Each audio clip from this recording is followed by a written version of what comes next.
السلام عليكم ورحمة الله وبركاته. الحمد لله الذي أبدأ الخلق والأرضين،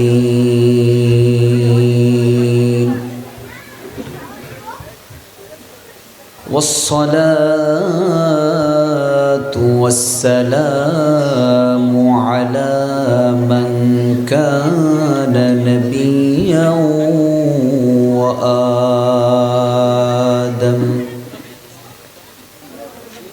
وآدم بين الماء والتين، وعلى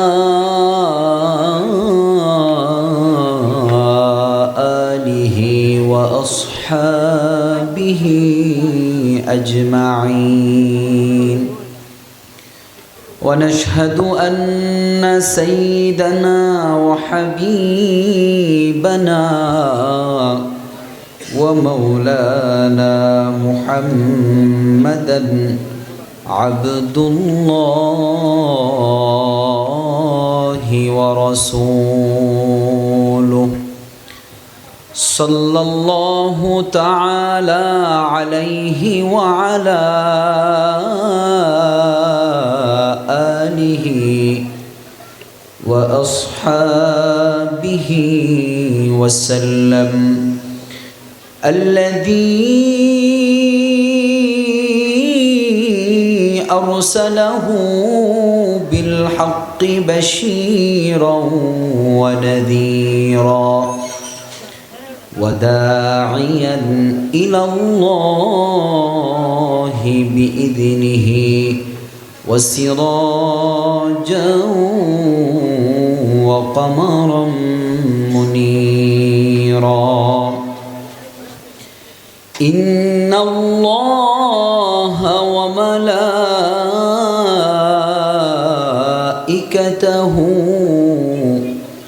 يصلون على النبي، يا أيها الذين آمنوا صلوا عليه وسلموا تسليما.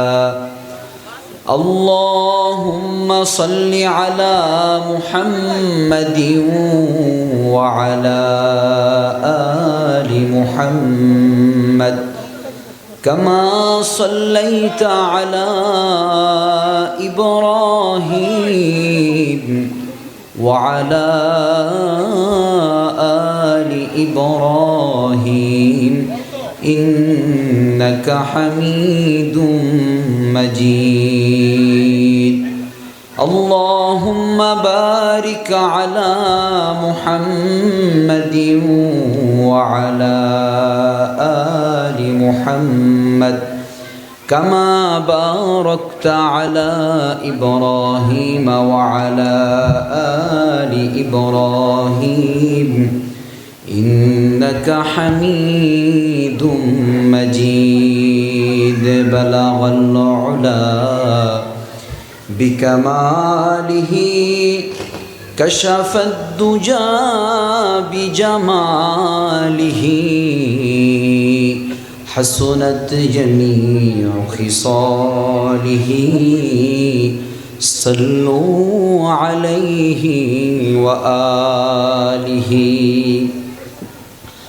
هو الحبيب الذي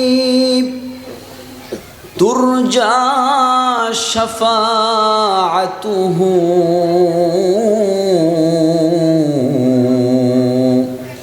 لكل حول من الأحوال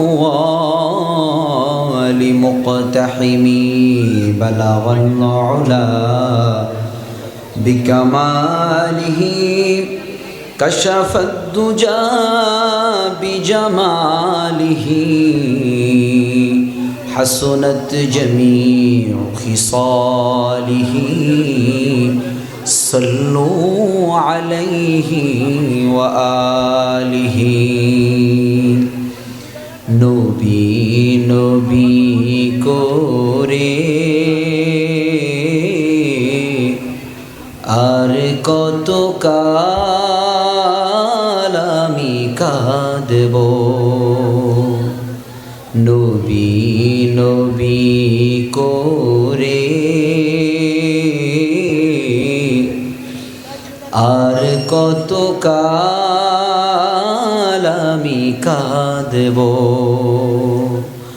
আপন নয়নে কবে জানি, আপন নয়নে কবে জানি মোর নবীকে আমি দেখব। নবী নবী করে আর কত কাল আমি কাঁদব। এই কাঁদনের কবে জানি হবে সমাধি। কেঁদে কেঁদে বুকের মাঝে হয়েছে নদী। এই কাঁদনের কবে জানি হবে সমাধি। কেঁদে কেঁদে বুকের মাঝে হয়েছে নদী। কেঁদে কেঁদে বলে নদী, কেঁদে কেঁদে বলে নদী সাগর বানাবো। নবী নবী করে আর কত কাল আমি কাঁদব।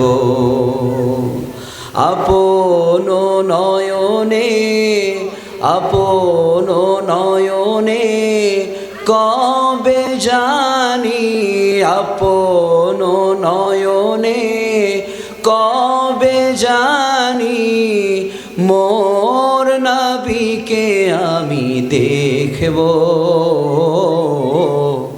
নবী নবী করে আর কত কাল আমি কাঁদব। আল্লাহ তাআলা তার হাবিবের দিদার আমাদের সবার ভাগ্যে নসিব করুক। আমরা সবাই বলছি আল্লাহুম্মা আমিন। বাইতুল আমান জামে মসজিদ ও এলাকার যুব সমাজের উদ্যোগে আয়োজিত দ্বিতীয় বার্ষিক ওয়াজ মাহফিলের মুহতারাম সম্মানিত সভাপতি আলহাজ মোহাম্মদ আজহারুল হক সরকার সাহেব মুতাওয়াল্লি বাইতুল আমান জামে মসজিদ, উপস্থাপনায় আছেন হাফেজ কারি শফিউল্লাহ কালাম হাফিজাহুল্লাহ। এছাড়াও আপনারা প্রধান অতিথি আখিরি মোনাজাত পরিচালনার জন্য দাওয়াত করেছেন আপনাদের সকলের প্রিয় ব্যক্তিত্ব আল্লামা হেদায়েতুল্লাহ সিরাজি হাফিজাহুল্লাহ, খতিব বাইতুল আমান জামে মসজিদ জুরাইন ঢাকা, শেখুল হাদিস জামিয়া সিরাজিয়া দারুল উলুম ভাদুঘর ভিবাড়িয়া। আরও ওলামায়ে কেরামদেরকে আপনারা দাওয়াত করেছেন। সকলের প্রতি সকলের জন্য আমরা আল্লাহর কাছে দোয়া করছি, আল্লাহ তাআলা সকলকে দ্বীনের জন্য কবুল আর মঞ্জুর করুক। আমরা সবাই বলছি আল্লাহুম্মা আমিন। আমরা খুব প্রাণবন্ত একটি পরিবেশের মধ্যে আছি। খুব ছোট্ট জায়গা, কিন্তু অনেক শ্রোতা। ঢাকার মাহফিলগুলো একটু কষ্টের মাহফিল। আমি কিছুটা অনুভব করছি যে আজকে শ্রোতাকে না দেখে কথা বলতে হবে, কারণ এদিকে ঘুরিয়ে কথা বলাটাও কঠিন, আবার এদিকেও শ্রোতা আছে। তো সবাই ক্ষমা সুন্দর দৃষ্টিতে দেখবেন ইনশাআল্লাহ। আমাদের এই কষ্ট, আমাদের এই ত্যাগ, এটা আমরা আল্লাহর জন্য করতে চাই, ঠিক কি না? এই কোরবানি আল্লাহ তাআলা আমাদের সকলের নাজাতের জন্য কবুল করুক, আমরা বলছি আল্লাহুম্মা আমিন। আমি খুব সংক্ষিপ্ত কথা বলবো। হযরত উলামায়ে কেরাম আছেন, তারা আপনাদেরকে মূল্যবান কথা শোনাবেন। আমি কোরআনুল কারীম থেকে একটি আয়াতকে সামনে রেখে অল্প সময় কিছু কথা বলতে চাই। আল্লাহ তাআলা তৌফিক দান করুক, আমরা সবাই বলছি আল্লাহুম্মা আমিন। আমরা আল্লাহর প্রশংসা করছি, আমরা বলছি আলহামদুলিল্লাহ। আল্লাহ তাআলা ১,৫০০ বছর আগে কোরআনুল কারীমকে নাজিল করেছেন, এবং এই কোরআন কিভাবে মানুষ তার জীবনে বাস্তবায়ন করবে, এজন্য আল্লাহ তাআলা তার হাবিব প্যারে নবী মুহাম্মদুর রাসূলুল্লাহ সাল্লাল্লাহু আলাইহি ওয়াসাল্লামকে পৃথিবীর মানুষের জন্য একটি উদাহরণ হিসেবে আল্লাহ তাআলা রেখে দিয়েছেন। কোরআনুল কারীম এক মহান কিতাব। কম বেশি আমাদের ঘরে এই কোরআন আছে, এবং আমি যদি প্রশ্ন করি যে আমরা কি এই কোরআনকে ভালোবাসি, তাহলে বিনা দ্বিধায়, বিনা সংকোচে আমরা সবাই জবাব দিব যে জীবনের চাইতে আল্লাহর কোরআনকে আমরা বেশি ভালোবাসি, ঠিক কি না? এই কথাটা সত্য। আসলেই আমরা কোরআনকে ভালোবাসি, কিন্তু কোরআনকে যেইভাবে ভালোবাসা দরকার ওইভাবে আমরা ভালোবাসতে আজও পারি নাই। এই যে সুন্দর একটি হ্যান্ডবিল আপনারা তৈরি করেছেন, এই হ্যান্ডবিলের মধ্যে আমি যদি লিখি অথই পানি, এই কাগজটা মনে হয় ভিজে যাবে। কলম দিয়ে কাগজে লিখলে কাগজটা ভিজবে। যদি আর এক পাশে লিখি জ্বলন্ত আগুন, কাগজটা মনে হয় পুড়ে যাবে। তো কলম দিয়ে কাগজে লিখলে ভিজেও না, পুড়েও না। যদি আমরা ভেজাতে চাই, তাহলে কাগজটাকে পানির মধ্যে কি করতে হবে? চুবাইতে হবে। আগুন দিয়ে যদি পোড়াতে চাই, তাহলে কাগজটা আগুনের মধ্যে ফেলতে হবে। তদ্রূপ কোরআনুল কারীম শুধু কিতাব আকারে যতদিন আমাদের ঘরে থাকবে, আমাদের মসজিদে থাকবে, আমাদের মাদ্রাসাগুলোতে থাকবে, ততদিন আমরা কোরআনকে যে শতভাগ ভালোবাসি তার বহিঃপ্রকাশ ঘটাতে পারবো না। কোরআনকে হৃদয়ের মধ্যে জায়গা দিতে হবে, কোরআনকে পড়তে হবে, বুঝতে হবে, এবং এই কোরআন থেকে খুঁজে খুঁজে জীবনের প্রত্যেকটা সিদ্ধান্ত গ্রহণ করতে হবে। আওয়াজ করে বলেন ঠিক কি না? আল্লাহ তাআলা কোরআনুল কারীম নাজিল করে আল্লাহ বললেন হুদাল লিল মুত্তাকিন, যার অর্থ কোরআন মুত্তাকি বান্দা বান্দির জন্য হিদায়াত। হুদাল লিল মুত্তাকিন আয় হাদিল লিল মুত্তাকিন বিমানা ইসমিল ফাইল। ইসমে ফাইল থেকে অর্থ হবে হুদা, মূলত হাদিনের অর্থ দেয়, অর্থাৎ গাইডলাইন, দিক নির্দেশনাকারী। তো আল্লাহ বললেন কোরআন এটা মুত্তাকি বান্দা বান্দির গাইডলাইন। কথাটা কার? আল্লাহ। তাফসীরের মধ্যে সুয়ালে মুকদ্দারে এভাবে আসতে দেওয়া যাবে না, আজকে কষ্ট করতে হবে।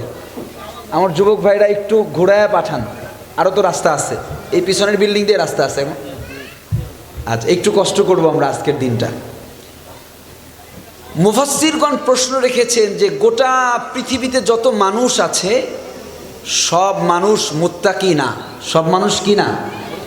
তাহলে আল্লাহ বলছে কোরআন মুত্তাকির জন্য হেদায়েত, তাহলে আমরা যারা মুসলমান, আমরা যারা ঈমানদার, আমাদের জন্য কি কোরআন হেদায়েত না?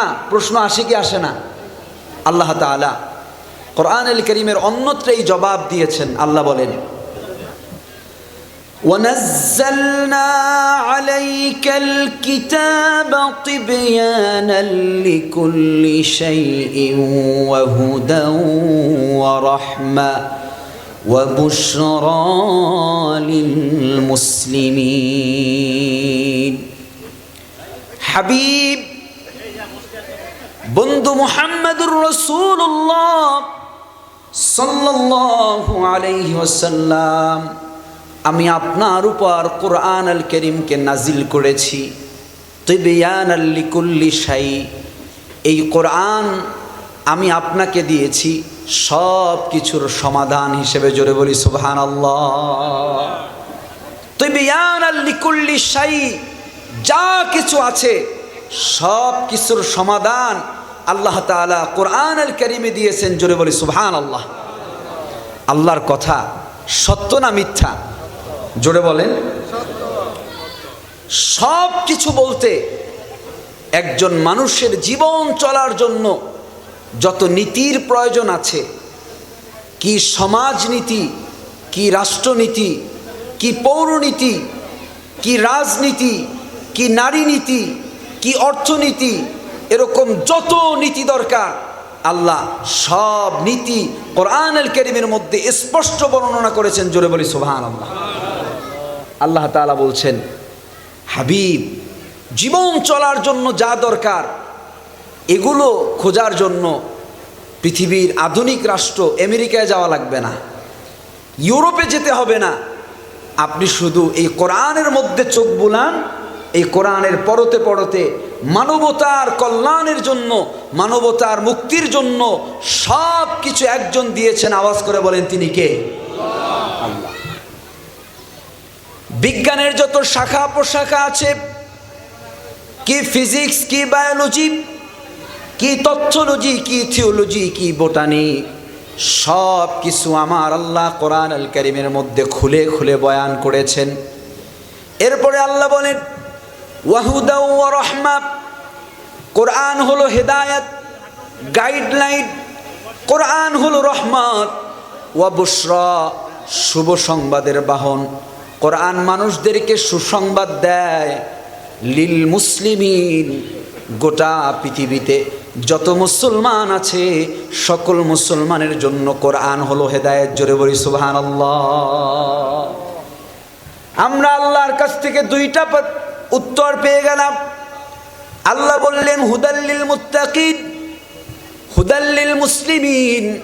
কোরআনুল কারীম এটা হলো মুত্তাকি বান্দা বান্দির জন্য হেদায়েত, আর গোটা পৃথিবীর সকল মুসলমানের জন্য হেদায়েত। জোরে বলি সুবহানাল্লাহ। প্রশ্ন হলো, পৃথিবী জুড়ে প্রায় 6.5 কোটি মানুষের বসবাস। 600 কোটি মানুষ গোটা পৃথিবীতে বসবাস করছে। সব মানুষ তো মুসলমান না, তাইলে বাকি যেই মানুষ আছে তাদের জন্য কোরআন হেদায়েত কিনা? প্রশ্ন আছে না নাই? একটু জোরে বলেন। আমার বাবাজিরা গভীর মনোযোগ। আমার আল্লাহ তাআলা কোরআনুল কারীমের অন্যত্রে আবার জবাব দিলেন। আল্লাহ বলেন, শাহরু রমাদানাল্লাযী উনজিলা ফীহিল কুরআন হুদাল লিন্নাস। চিৎকার মেরে বলি আল্লাহু আকবার। আল্লাহ বলছেন, দুনিয়ার মানুষেরা শোনো, কোরআনুল কারীম আমি নাযিল করেছি রমাদানুল কারীমে। রমাদানের দাম আল্লাহর কাছে বেশি, এর কারণ এই রমাদানে আল্লাহ কোরআন নাজিল করেছে। আল্লাহ বলে, শোনো, এই কোরআন এটা হলো গোটা পৃথিবীর সকল দেশের, সকল বর্ণের, সকল বংশের, সকল মানুষের জন্য হেদায়েত। জোরে বলি সুবহানাল্লাহ। তাহলে আমরা কোরআন আল কারীমকে জিজ্ঞাসা করলাম, কোরআন আল কারীম জবাব দিল, কোরআন সকল মানুষের জন্য হেদায়েত, কোরআন সকল মুসলমানের জন্য হেদায়েত, কোরআন গোটা পৃথিবীর সকল মুত্তাকি তাকওয়াবান পরহেজগার বান্দা বান্দির জন্য হেদায়েত। আল্লাহ তিনবারে কথাটা কেন বললেন? প্রশ্ন জাগে কি জাগে না? এর একটি ব্যাখ্যা করেছেন তাফসীরে বাইজাবিতে আল্লামা কাজী বাইজাবি রাহিমাহুল্লাহ। তিনি বলেন, আমার আল্লাহ তিনি হলেন সত্যবাদী, তিনি সত্য বলেন। আমার আল্লাহ মিথ্যা বলে না। আমার আল্লাহর কথা সত্য। কেমন সত্য? ধ্রুব সত্য, ইউনিভার্সাল ট্রুথ।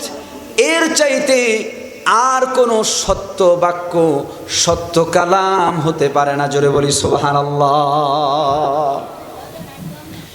পৃথিবীর যত মানুষ আছে, সে যে ধর্মেরই হোক না কেন, অথবা বিধর্মী হোক, অথবা নাস্তিক, কাফের, মুশরিক, যে মানুষ যে ধর্মেরই হোক না কেন, যে নীতি সে মানুক না কেন, সে যদি আল্লাহর কোরআনকে দুনিয়ায় মানে, আল্লাহ তাআলা কোরআন মানার কারণে দুনিয়ায় তাকে উপকৃত করবে। জোরে বলি আল্লাহু আকবার। ছোট্ট একটা উদাহরণ দেই, পারিবারিক উদাহরণ। ইসলামের একটা সৌন্দর্য, কোরআন সুন্নাহর একটা সুন্নাতে মুতাহহারা, সুগন্ধিময় সুন্নাত, রাসূলুল্লাহর সুন্নাত। কোরআনেও আল্লাহ আদেশ করেছেন গোটা পৃথিবীর ভারসাম্য রক্ষার জন্য, পৃথিবীর মানুষেরা যেন বিপদগামী না হয়, পৃথিবীতে অন্যায় অপরাধ যেন না হয়, ব্যভিচার যেন না হয়। এই বিপদ, এই অপরাধ থেকে বাঁচার জন্য আমার আল্লাহ পাক মুমিন মুসলমানদের জন্য একটা বিয়ের বিধান দিয়েছে। বিয়ের বিধান আছে না নাই? বিয়ে আমাদের দেশে হয় কি হয় না? যত ধর্ম আছে, এই ধর্মের মধ্যে বিয়ে আছে না নাই? কথা বলেন, আছে। একটু চিন্তা করেন, রাসূলুল্লাহর সুন্নাত, বিয়ের বিধান।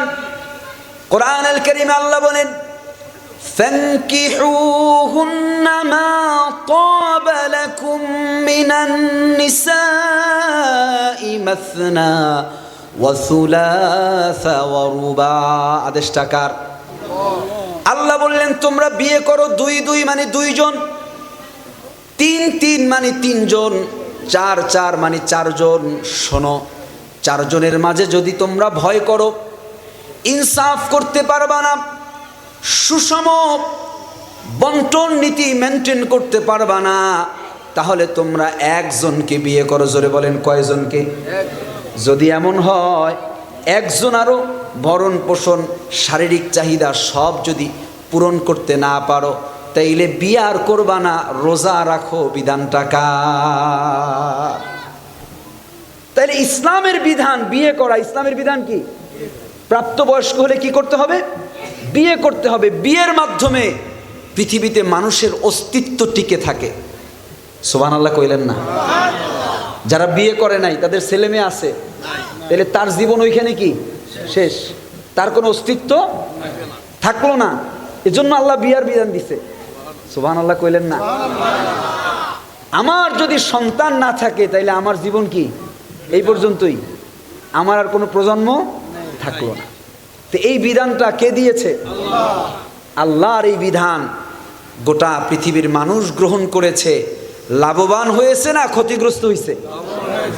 কষ্ট হইতেছে আপনাদের? আমার সময় কম, আমি আগাইতে থাকি ইনশাআল্লাহ। এখন একটু হিসাব করেন, পৃথিবীর একটা বহুল জনসংখ্যা ইহুদি আছে না নাই? ওরা যদি বলে আমরা ইহুদি, তাইলে বিয়ে করতে পারবে না। কথা বুঝতেছেন? ইহুদি যদি বলে আমি ইহুদি, তাহলে কি পারবে না? কারণ আমরা যে বিয়ে করি, আমাদের নবী কি করছে? বিয়ে করছে। এটা আমাদের ধর্মে আছে। এখন ওরা বলে আমরা নবী মানি দাউদ আলাইহিস সালামকে। কাকে? যদিও তারা মানে না, কিন্তু মুখে বলে। কি করে? মুখে বলে। বাইবেলের মধ্যে আছে ওরা নবীদের নামগুলো পরিবর্তন করেছে। ওরা এক একজন নবীর নাম দিয়েছে জ্যাকব, এক একজন নবীর নাম দিয়েছে ডেভিড। ওরা বলে আমরা দাউদ আলাইহিস সালামকে মানি। দাউদ আলাইহিস সালাম সংখ্যায় এত বেশি বিয়ে করেছেন, 300-এর অধিক বাইবেলেই আছে। একজন মানুষের পক্ষে 300 বিয়া কোনোদিন সম্ভব না, কথা বলেন ঠিক কি না?